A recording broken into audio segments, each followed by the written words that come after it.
ప్రేక్షకులకి ఆ లలితాంబిక అమ్మవారి యొక్క అనుగ్రహం పరిపూర్ణంగా కలగాలని మనస్ఫూర్తి కోరుకుంటూ ఈ యొక్క జూన్ మాసంలో ద్వాదశ లగ్నాల వారికి, లగ్నం తెలియని వారి రాసుల వారికి ఏ విధంగా ఉండబోతుంది, ఏ విషయాల్లో చాలా అద్భుతంగా ఉండబోతుంది, ఏ విషయాల పట్ల జాగ్రత్తగా ఉండాలి, మరియు మీరు చేసుకోవాల్సినటువంటి దేవత ఆరాధన ఏమిటి. దీనికంటే ముందుగా మనం అసలు గ్రహస్థితి ఏ విధంగా ఉంది. మీనంలో రాహువు కుజుడు ఉన్నారు కాబట్టి ఆ కుజుడు మేషంలోకి 2వ తేదీ నుంచి మారిపోతున్నాడు. చంద్రుడు మీనం నుంచి మొదలుపెట్టుకొని మళ్ళా కుంభం వరకు ఈ 4 రోజులు తిరుగుతాడు. అదేవిధంగా వృషభ రాశిలో రవి, బుధ, శుక్ర, గురు 4 గ్రహాలు కలిసి ఉన్నాయి. ఈ 4 గ్రహాలు కలిసి ఉండి 15వ తేదీకి రవి, బుధులు మిథునంలోకి మారిపోతున్నారు. 13వ తేదీకి శుక్రుడు మారుతున్నాడు. ఇక కన్యారాశిలో కేతువు, కుంభరాశిలో శని యొక్క సంచారం జరుగుతుంది. ఈ యొక్క గ్రహస్థితిని అనుసరించి ద్వాదశ లగ్నము మరియు రాశి వారికి ఏ విధంగా ఉందనేటువంటిది చూద్దాం. మకర లగ్నము, మకర రాశి. మకరం వారికి ఇంకొక సంవత్సరం, దాదాపు ఇంకొక 10-11 నెలల వరకు కొంత మీకు ఈ ఏలినాడు శని అనేటువంటిది నడుస్తూ ఉంది. సో ఈ ఏలినాడు శని యొక్క ప్రభావం ఎంతవరకు ఉంటుంది ఇప్పుడుండే గ్రహస్థితి రీత్యా చూసుకుంటే కనుక చాలా మట్టుకు మకరం వారికి చేసే వ్యాపారాలు, చేసేటువంటి ఏదైనా కొత్తగా ప్రారంభించడానికి అనుకూలంగానే ఉంది చెప్పాలంటే. ఏలినాడు శని నడుస్తున్నప్పటికీ అనుకూలంగానే ఉంటుంది, డోంట్ వరీ.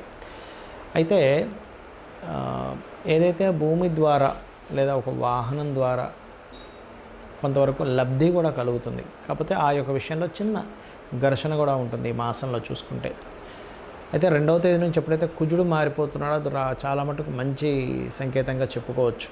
మరియు దీంతోపాటు ఈ 3వ స్థాన అధిపతి ఎవరైతే ఉన్నారో, 3వ స్థానాధిపతి గురువు ఎవరైతే ఉన్నారో ఈ 5వ స్థానంలోకి వెళ్ళడం వల్ల కొంత సంతాన సంబంధించిన విషయంలో కొంత ఘర్షణ ఉంటుంది. కాకపోతే ఈ 5లో అధిక గ్రహాలు ఉన్నందుకు కూడా సంతానం కోసం ప్రయత్నం చేసేటువంటి వారికి అనుకూలమైనటువంటి ఫలితాలు రావడము, మీ యొక్క సంతానం పేరు మీద ఏదైనా ఇన్వెస్ట్మెంట్స్ చేయడము, షేర్ మార్కెట్ రిలేటెడ్ సంబంధించిన దాంట్లో కొంత లాంగ్ టర్మ్ షేర్స్ వల్ల మీకు లబ్ధి కలగడము, ఇటువంటివి స్పష్టంగా గోచరిస్తున్నాయి.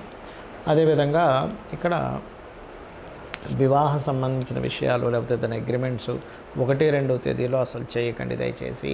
కొత్త ఉద్యోగ అవకాశాలు కూడా చాలా చక్కగా లభిస్తాయి. కాకపోతే మీకు ఈ దశమాధిపతి అయినటువంటి శుక్రుడు రవి ద్వారా కంబస్ట్ అయి ఉన్నాడు కాబట్టి శుక్రవారాలు జాబ్స్ రిలేటెడ్ సంబంధించిన విషయాల్లో నిర్ణయాలు తీసుకోకండి.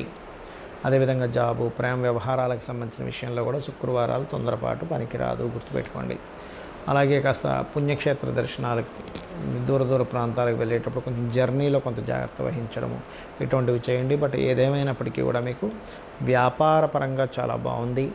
15వ తేదీ నుంచి 3 గ్రహాలు ఎప్పుడైతే 6వ స్థానంలోకి వెళ్తున్నాయో అక్కడ కొంతవరకు మీకు లోన్స్ లభించడానికి చాలా అనుకూలంగా ఉంటుంది ఆఫ్టర్ 15th తర్వాత జూన్ మాసంలో.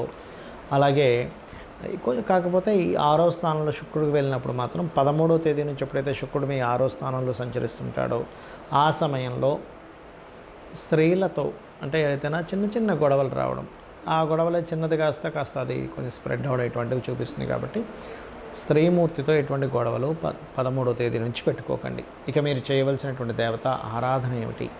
సూర్య నమస్కారాలు, ఆదిత్య హృదయ పఠనము, లలితా సహస్రనామాల్లో ఓం శ్రీమాత్రే నమః అనే నామస్మరణ చేయండి. అన్ని విధాలా బాగుంటుంది. అందులో ముఖ్యంగా ఒక్క విషయం ఏంటంటే 4లో కుజుడు ఉన్నందుకు చాలామంది తెలియక గ్యాస్ ఆపేసామనుకుంటారు, గ్యాస్ కట్టేసామనుకుంటారు. ఈ గ్యాస్ రిలేటెడ్ సంబంధించిన విషయంలో ఏదైనా చిన్న డిఫెక్ట్స్ ఉన్నా క్లియర్ చేసుకోండి. అగ్నితత్వ రాశుల్లో అగ్నిగ్రహం ఉన్నందుకు ఈ ఒక జాగ్రత్త తీసుకోండి.